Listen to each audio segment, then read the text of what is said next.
Hi everyone, welcome to episode 10 of Rant Radio. We're broadcasting to you live aboard our vegetable-fueled bus. We're super excited because a lot of our episodes going forward will probably be aired aboard this bus as we travel the country and the Occupy bus tour.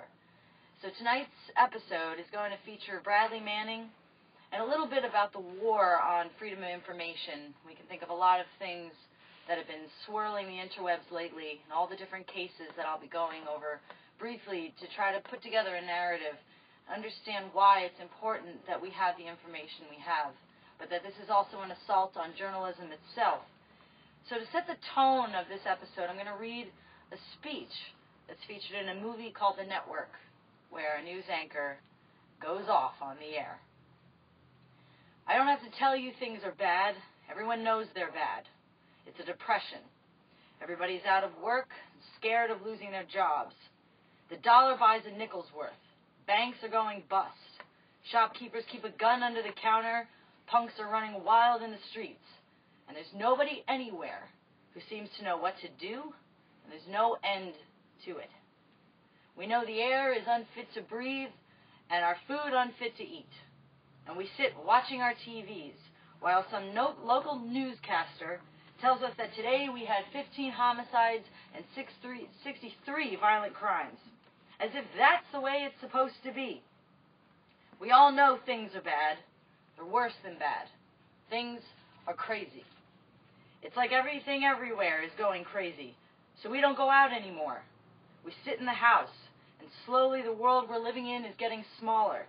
All we say is, please, at least leave us alone in our living rooms. Let me have my toaster and my TV and my steel-belted radios. I won't say anything. Just leave us alone.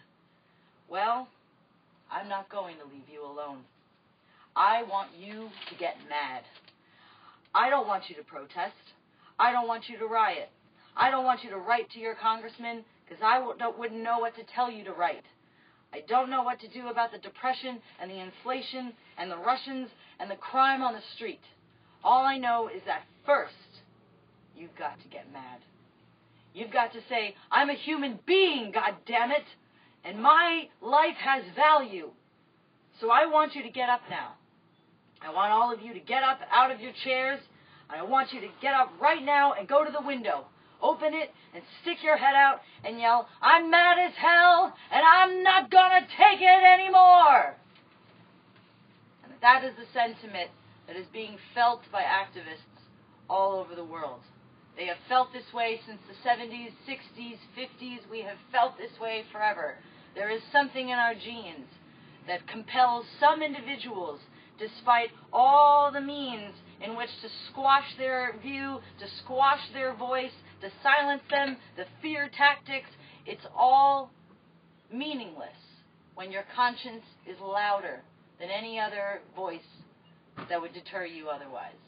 And that's what we're talking about today. We're talking about the people who have been compelled to do things that are already considered illegal, but it's because they are compelled to do the right thing and to do what they feel is not being represented by our legislation, that should be represented through our legislation, that if the people really do have the power and that we have the right to know information in order to better live our lives as educated and civilized individuals, instead of ignorant and hateful and racist and fearful people, then that is what needs to be done. So we know of a lot of names that have come up in the news lately, people getting sentenced to prison years, and the terms are often very severe considering the so-called crime. And of course the most famous one is Bradley Manning, who leaked more information of a classified nature to the public than anyone else ever recorded. More information released at once than has ever been reported. So what would compel somebody to do something like this? What would push an individual to the brink where they know that they could be executed for what they're doing, and yet they can't stop, and they can't stay silent? That's what we're going to be looking at.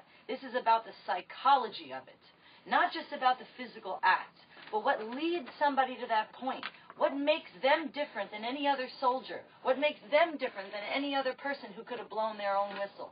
And that's what we're going to focus on. First, let's talk about the legislation that's supposed to be in place to protect that right to the freedom of information. We're going to talk about the Freedom of Information Act itself. So this is a little bit of an excerpt right off of the freedomofinformationact.gov website. And just as a quick historical note, the Freedom of Information Act has been around since the 60s. It was enacted in 66, went into effect in 1967 during the Lyndon B. Johnson presidency. And there was a lot of controversy at the time, and even Lyndon B. Johnson himself was a little reluctant about the act and possible abuses. But we'll see where the abuse really lies. So this is what it says right on the front page of the site. It says that the Freedom of Information Act provides that any person has the right, enforceable in court, to obtain access to federal agency records, except to the extent that such records, or portions of them, are protected from public disclosure by one of 9 exemptions or by one of 3 special law enforcement record exclusions. The Freedom of Information Act request can be made for any agency record, so that includes all the alphabet gangs. You can get information from any of them. If they've got information on you, you have a right to it. But I'm going to go over what all those exemptions are and see how it's very easy for the alphabet agencies to withhold entire documents or simply black out the parts that's really what you're looking for, because they fall under one of these categories.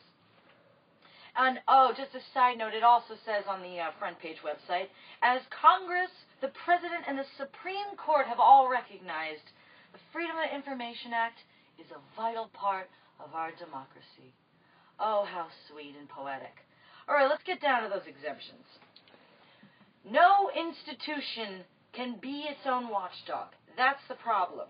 And an institution that tries to govern itself is always going to have corruption, and that's what it comes down to.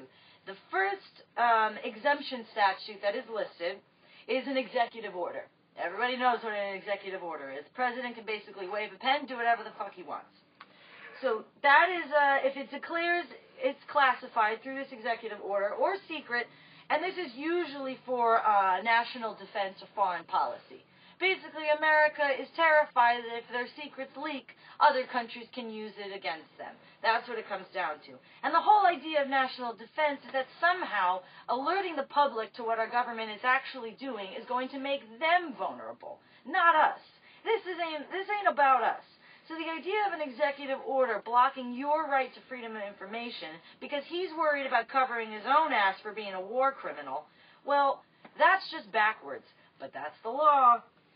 Number 2, relates solely to internal personnel rules/practices of agency. So if this has to do with the personnel, not personal, personnel rules and practices of agency, you can't get specific names of people within the agency. If a guy is a CIA agent, his name is not going to come up in any files that you may have something to do with. His name is probably going to get blocked out to protect his identity. And number 3, this is the one that gets really interesting. This is the most ambiguous and vague and all-encompassing, and it is often this exemption where the feds get away with the most. So it says, it's exempt if it is specifically exempted by statute and qualifies only if it requires that matters be withheld from the public in such a manner as to leave no discretion on the issue. Now let's just take a moment and soak that in for a minute. Requires that matters be withheld. So it's saying that it has to be withheld. There's a reason it must not be given out to the public. But it's saying that if done so in such a manner that no discretion can be given on the issue, then it's okay for it to be disclosed. They're basically saying that they decide whether or not it's up for discretion. And they determine that, okay, we don't think there's any discretion here, so it's going to go right into that exemption file, and you can use that basically to umbrella any of your documents that you really don't want to leak. That is absolutely ludicrous. Who is the government to say what I'm going to consider worth me knowing or not? If I don't know, I'm not going to know if it's worth knowing. That's why it has to be available. That's why it has to be open to the public. It is not up to the government, who I didn't vote for and put into office, to determine what I deserve to know or not. And whether it is up for discretion is my decision, not yours. There's another part of this. Whether it establishes a particular criteria for withholding or particular types of matters to be withheld. It's just more rhetoric. It's all pointing to the same thing. They're saying particular things we don't feel will cause any discretion. Therefore, particular parts can be withheld and nobody needs to know and everything's all hunky-dory. Sure. As of 2009, any statute that is enacted must also contain specific citation to the part that it is withholding. So there has to be a little note put there that, oh, by the way, there's something missing from this section. Now here's a bunch of statutes that are mistaken to fall under Exemption 3. These are ones that people try to use as saying that it falls under this ambiguous category, therefore this is why we can't tell you this stuff. So the Privacy Act of 1974 is often used. And the Privacy Act is supposed to protect the individual, your confidential information. This is so that, you can have privacy with your doctor, you can have privacy with your lawyer, when you have to confide a crime or confess as a witness. Those are the kinds of things that falls under. We're not talking about corporations and federal agencies here. The Copyright Act of 1976 also tries to get looped into this category. The Copyright Act is supposed to be against infringements on somebody's patents, or if somebody has already come up with an idea or a song or a name, it's supposed to be protected under that act. That doesn't really have anything to do, once again, with trying to get alphabet agencies to admit that they have snipers, aimed and ready to take out occupiers and don't do anything about it. That's not what we're talking about. These acts have nothing to do with the kind of deception and disgusting acts that are happening behind closed doors. So also mistaken is other sensitive kind of like Homeland Security info. If it's not classified, it's still fair game, even if it's sensitive. And Homeland Security will try to duck and weave around a lot of these Freedom of Information Act requests because they know that even if they're not giving you the classified nitty-gritty stuff, even sensitive information, if people have enough of an education, they can put two and two together and they can realize what these agencies are doing. And I think that they're really trying to keep the public in the dark. So they want to try to eliminate all documents as possible and feed you as very, very little as they can give up. Also, photographs and sketches of defense installations, you have a right to see those. Communications intelligence, criminal history records, those are all public knowledge. The Trade Secrets Act, cultural property under negotiation, law enforcement exchange of DNA identification info, and if it pertains to the licensing of firearms, manufacturing, dealing, and importing. These are all areas that you can get information. So don't ever let these agencies or the police tell you that you don't have access to this information. You can get a court order and you can get it through. It may take some time. But, of course, when you do receive your documents, you'll usually find that a lot of shit has been blacked out. And the Occupy files, as I like to call them, about the FBI and the severe surveillance that was going on at the time, and the inner workings with the partnerships between, say, the banks and law enforcement, that's the kind of stuff that came out. But what we don't know is who was planning an assassination attempt against organizers of Occupy in October 2011. That we don't know. The FBI knows. They did nothing to stop it. They did nothing to alert the individuals that were being targeted. They just sat back and I guess hoped it would happen and nobody would find out. But they know. We don't. And then there's the collaboration of government secrecy at the American University for the Washington College of Law. This is a group that keeps track of a lot of the databases having to do with agencies that report, people who file claims and complaints. So they keep a log of all this kind of information. So it's worth going up there on their website if you want to see what they've been keeping track of over the years. And what they determined, as we were looking at some information from them, is that while agencies report using about 300 different statutes just under Exemption 3 alone, only a little less than 160 of them are actually distinct provisions of the law itself. This means that there is a lot of legroom where the feds are taking advantage of these ambiguous statutes, and they're coming up with lots of different ways to get around it. 300 different reports. And in court, regardless of agency or court decisions, what has been actually vetted is only about 156. Actual reports, actually using the law the way it was written, the way it's intended, and not trying to sneak other provisions in there. So again, no institution can be its own watchdog. And then there is the Government and the Sunshine Act. Now this act really just sticks so close to my heart.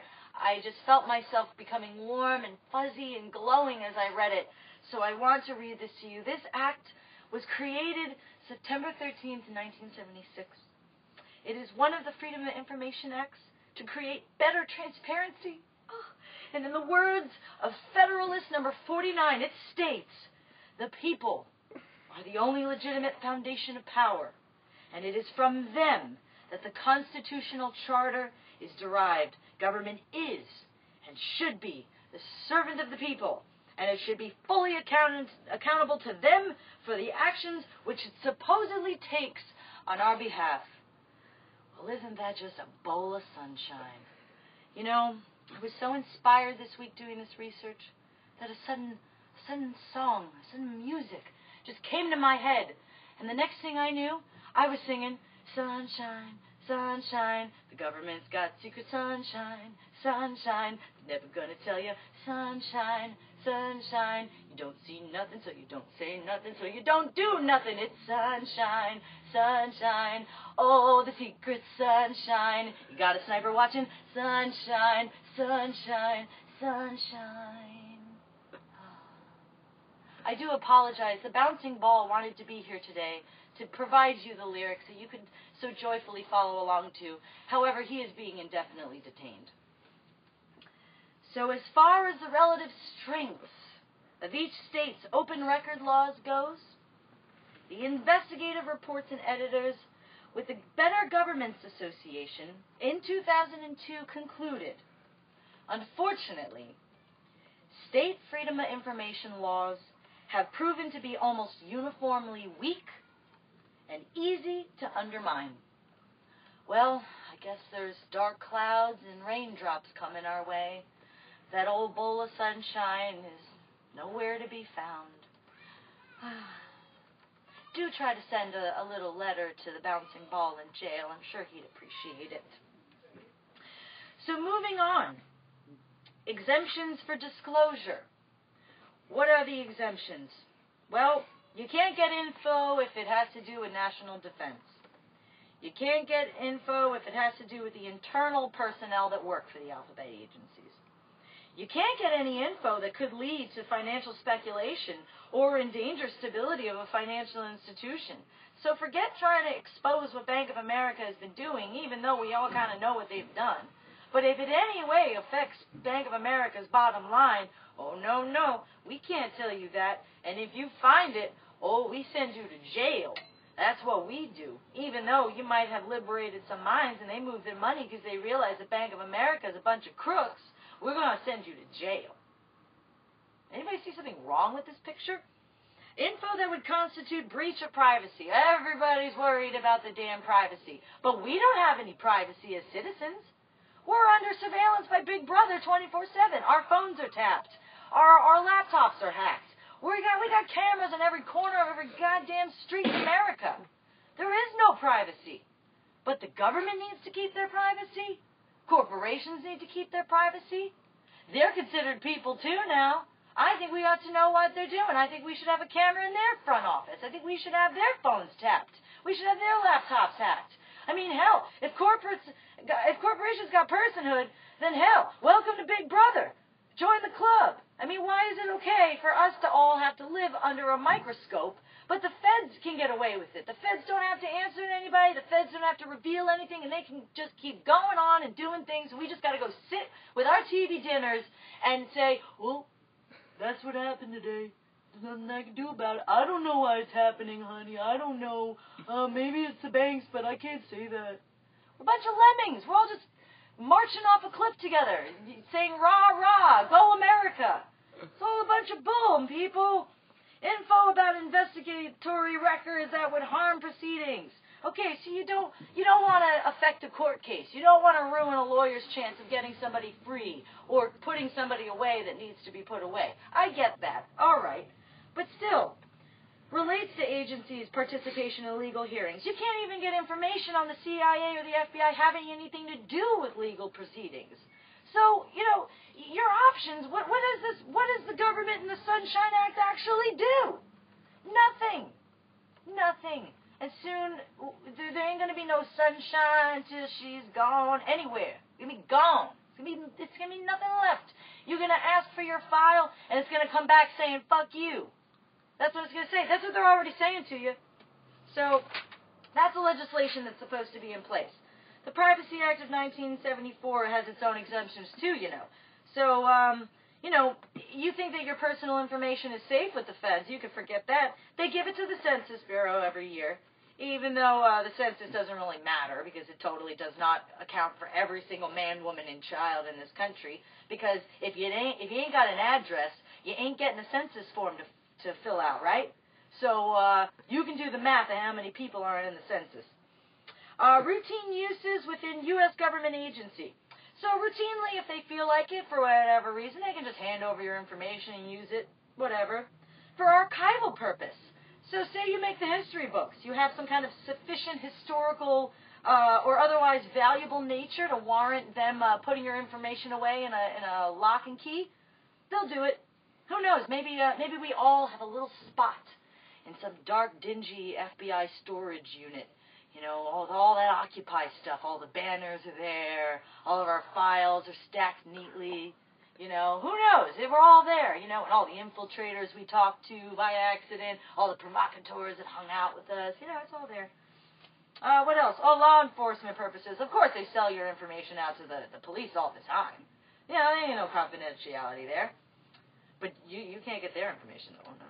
No. Just remember, it doesn't go both ways. This is a double standard, people. Just don't forget that. Congressional investigations and other administrative purposes. So again, if Congress wants to look into you, like say the Naked Seven really pissed off Boehner and he wants to get information on every single one of them, he can totally do that. Maybe he's got pictures of them all up on his wall, their naked asses in front of him, and he just throws darts at them. Who knows? And let's see. Now this is funny. The Privacy Act does say it mandates that administrative and physical security systems be in place to prevent unauthorized release of personal records. Problem is, you can't make the internet secure, baby. And most recently, there has been $6 million shelled out just to try to prevent certain security systems from being compromised and hacked. And somebody kind of chuckled, saying, you guys just wasted $6 million. So the point is that as frustrating it is to know that you're being watched by Big Brother, and as frustrating it is to know that the feds will not give you the information you want to know, we do have allies. We do have people on our side, and they're taking huge risks to bypass all of this. And that's what it's about. It's about bypassing these stupid laws, because these laws mean nothing. They were created by corrupt people. They are corrupt in and of itself. These guys cannot govern themselves. They can't regulate themselves. They don't do as much as scold each other for what they do. They promote it. They commend it. They give you a bonus for it. They give you vacations for it. That's it. So what we have to do is we have to get around that entire system, and that means breaking these laws. That means going against these laws and saying these laws, with all this beautiful rhetoric about how the people are the only legitimate foundation of power, well, we're taking our power back, and that's what it's about. It's about recognizing that the laws don't work. The laws have too many loopholes. They have ambiguities that can be easily manipulated, and who are the brave individuals who are on the forefront of that war in the name of freedom for information? Bradley Manning is the first that comes to mind. And most recently, she got up in front of the judge and pleaded guilty to almost all the charges except aiding the enemy, with 2 years apiece in jail for each charge that she is convicted of. That adds up to about 20 years in prison. And that's just the tip of the iceberg. If prosecutors want to take it all the way, they will try to seek charges for the rest and convictions which could land a life sentence or even something more ridiculous, such as execution. Even though they have said that they are not looking for the death penalty, I have been shocked myself in court cases that you think are pretty done deals, and then all of a sudden the judge throws a curveball at you. So it's not over until the fat lady sings that's sitting up on the judge's stand, right? So I want to start off with a little bit of background about Bradley Manning, who has said that she wanted to be referred to as Brianna Manning. One of the only things that Brianna feared about revealing what she revealed to WikiLeaks was she feared that the only picture of her being broadcast all over the world was going to be her as a boy in uniform. And that is not who she felt she was. She struggled with identity for years, since she was a teenage girl living as a boy, because that's how she was born. However, she quickly realized as she became a teenager and started going through puberty that she was gay. And later on, when she went into the Army, that identity crisis didn't let up. And she felt that she wasn't born who she really was. And that, coupled with depression, isolation, bullying and torture from her peers as a child and her peers in the military, compounded into a sort of psyche that anybody could relate to who's ever been tortured in high school. It's the kind of feeling when you're not understood, and you feel alienated, you feel alone, you feel like you're a good person and you have a conscience, but there's so much around you that discourages that conscience and discourages those words being able to be out in a public forum. So you create a username, and you reach out to hackers, and you reach out to others, and you speak hypothetically. You say, if you had access to classified materials 7 days a week for 8 to 9 months, and you were in a dark, dingy room in the middle of the desert with all the kinds of unspeakable secrets, if you saw things that were unimaginable, and you felt compelled to act, what would you do? That's a question I ask every one of you. Would you have done what she did? Would you have been brave enough? Would you have been crazy enough, even, to take your own life and say, I'm going to give this gift to the world. I'm going to release the largest dumping of classified information ever seen to a website that will immediately de-encrypt it and release it to the world, to be shared by millions, to have liberated millions of minds. She knew what she was doing. She did it because it was what was the right thing to do. So Private Manning, as she became known, was born on D-17 in 1987. She'll be celebrating her 26th birthday this year. She grew up in Crescent, Oklahoma until the age of 13. Life at home was not that easy for a young boy struggling with their sexuality. Her father was a military man. He was in the Navy. And he had computer skills which enabled him to have a very particular job in the Navy. He was a strict father. And the mother let him be strict. And the two of them did not have the best relationship. Very quickly, within a few years, they divorced. Father suddenly got up and left, and Bradley Manning went to live with his mother, Susan, in Wales, where she is from. So throughout his life, her life, rather, she confided with a friend when she was 13, had her first boyfriend later on, but was always teased and bullied. She knew that her dad was not a supporter of her sexuality, and would probably never support anything that she did with her life because she didn't want to join the military at first. And she had a very strong political stance from a young age. By the age of 15, she already knew what the Bush administration was doing. She knew that the wars in Iraq and Afghanistan were about oil. and that it was about corporate interest. It was about taking over certain areas that had a resource that we wanted to profit off of. And she didn't believe the rhetoric she saw on TV. So after she was transported 4,000 miles away to Wales, she lived with her mom in southwest Wales and attended Tasker Millward Secondary School. Sorry about that. So she went to that secondary school, and that's where the computers and the geekery kind of started evolving. The passion for computers came out. And it was a way, I think, for her to connect with others that shared a common interest. And a lot of geeks will band together. You know, they're often teased, and so they usually find each other, and there's a sort of comfort in there. There's a network, and it often exists online. And it is a place that people can be themselves, or they can be completely anonymous. So that's the world that Manning started gravitating towards.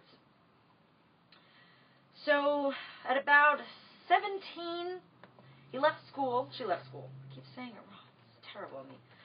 So she leaves school. She goes back to the States to live with her dad in Oklahoma, and was soon thrown out, partially over the tension between her and her stepmother, and also the tension about her sexuality, which her father was really not ready to tolerate at any time. So it escalated, and also the fact that she couldn't really keep a good job, of all the kinds of things that our parents do to us, right? You know, they say, you know, why don't you be more like this person? Why don't you get a job and become a lawyer or a doctor or join the military? Do something good with your life, right? Well, now Manning was homeless and jobless, and basically going from job to job, moving around very frequently. And after a few months, Manning decided, you know what, the solution to my problem is simple. I'm just going to go do what would make my dad proud and join the military. So Manning joins the military, enlists on October 2007.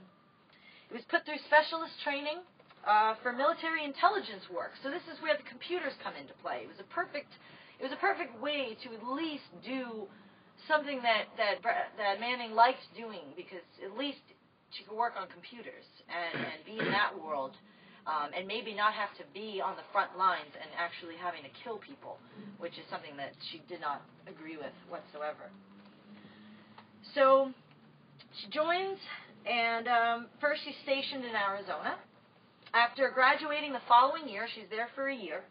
She awaits deployment at Fort Drum in upstate New York, and basically at that point, she held the key to some of the most top-secret information. These databases have a very, very exclusive access, and the next stop was Iraq.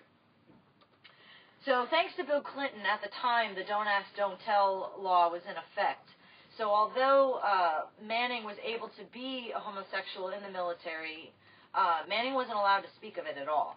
So this put another level of stress and really just fueled the depression, because not only could Manning not be who she wanted to be, she could not speak about it, and most of the comrades that she was fighting in the war with were all a bunch of trigger-happy rednecks that didn't want anything to do with gays. They're homophobic.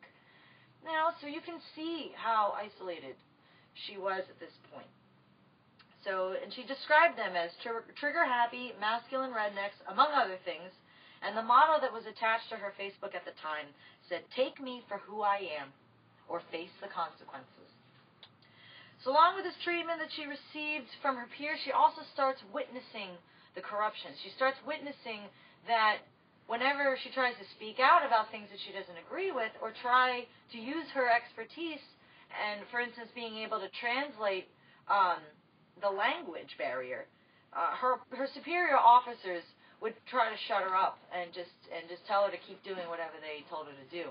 And that was really, really frustrating, and it was really the tipping point for her. So there was a specific incident that happened having to do with 15 Iraqi detainees. And what was going on was these were actually scholars. They were protesters who had materials that exposed the corruption that was happening in the Iraqi government. And they were very well written, and they were not like anti-government propaganda, which is what the soldiers thought and the Iraqi police were saying. So Private Manning was sent in there to try to figure out what was going on and figure out who the bad guys were. And when Manning translated the leaflets that the Iraqi detainees had and realized what was going on, and that no, these are just scholarly essays. You know, this is just literature. This is nothing to be detained for. Well, after he translated them, he brought it to his superior. His superior told him to shut up and ask them how they could help the Iraqi police find more detainees. That was practically the quote that he said. So after that, he moved into the realm that some would consider more brave and heroic, and other would consider more towards a psychological breakdown. So after observing this, Manning started seeking out a place that he could speak about what he was going through. She needed an outlet. She needed some way that she could at least relate to others, because no one around her understood. No one around her wanted to listen. And so because of actually her boyfriend at the time, who had a lot of friends at Boston University and MIT, that was how Manning got introduced to the hacking world. And it was through this online world with these hackers that Manning found a sense of comfort again. And that was where she found out about WikiLeaks and about Julian Assange, and realized that there was this avenue where people could bring classified information, sensitive information, and do it anonymously, to know that there was a place for her to let all of this out, to dump out this feeling she had, and this information, that the sense that was wearing on her consciousness. She saw WikiLeaks as that avenue. So she started going through the steps. Unfortunately, the one hacker that she confided in, which was Adrian Lamo, turned out to be working for the feds themselves. Adrian Lamo is a hacker who had been put on 2 years probation for hacking into the New York Times websites, among other hacks. Once Lamo realized what Manning was intending to do, even though speaking in hypothesis terms at first, hypothetical language, he decided it was a red flag, and it was his duty as a patriot to report her. So Manning gets reported and doesn't know that the jig's up, and very soon she's going to be arrested. So basically, she reports the information, she dumps it all on WikiLeaks, WikiLeaks puts it out there, Adrian Lamo sells her out to the feds.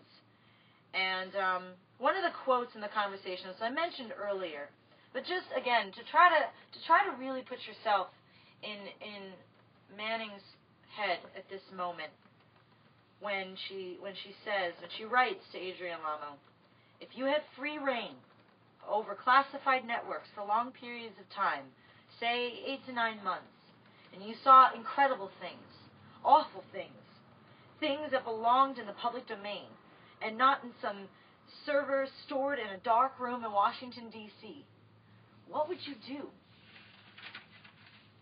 And Manning was just crying out, like, this is not okay. I can't let these files just get locked into a basement and nobody knows the truth. I can't sit by when I have access, I have the key, and I have a chance to liberate all this information. I think a lot of us would have done it. And I think any of us would have been in that psychological state of mind, feeling the isolation, feeling the alienation, feeling the torture and the bullying from the people around that were supposed to be their peers and their comrades, people that you're supposed to take a bullet for, and the superior officers who are supposed to be held to a higher regard as an example that you are supposed to follow. And to feel like everyone is betraying their oath, everyone is betraying what is right, what is simply right.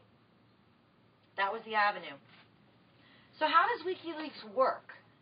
Because it's important for us to understand while this site still exists, because there is a huge movement by the feds and the government to shut down this organization, to shut down the site, and of course to imprison Julian Assange, if not execute him. So this is how it works. Julian Assange is the editor-in-chief, the founder and director of WikiLeaks. Underneath him are 3 publicly known associates. Christina Harafnenson, I'm not sure how to pronounce the name, I apologize for butchering it, Joseph Farrell, and Sarah Harrison. So they, I'm assuming, are helping Julian Assange manage his site and sift through all of this information that they get. And this is how you submit to WikiLeaks.org. First, you have to assess the worthiness of the information to be leaked. So, is it worth leaking? Is it anything important? That's something that we ask, and I think what Manning released fits that. Get advice on accuracy of info. Well, there's no one who's got better access than Manning did, so it was definitely accurate because it was all classified. And then you can go through either an anonymous and secure chat through chat.wikileaks.org, and that uses an anti-key logging feature and an SSL encryption system. So basically, it's a way that you can put information on there, and they have a device in place so that people can't see what you're writing from another computer. If you start typing, it won't start coming up on other laptops that may have hacked into the system to be able to see what you're saying. So they do a pretty good job of trying to keep this network secure and confidential and safe so people feel confident in being whistleblowers. And then you choose your method of submission after you click on the link Submit Documents.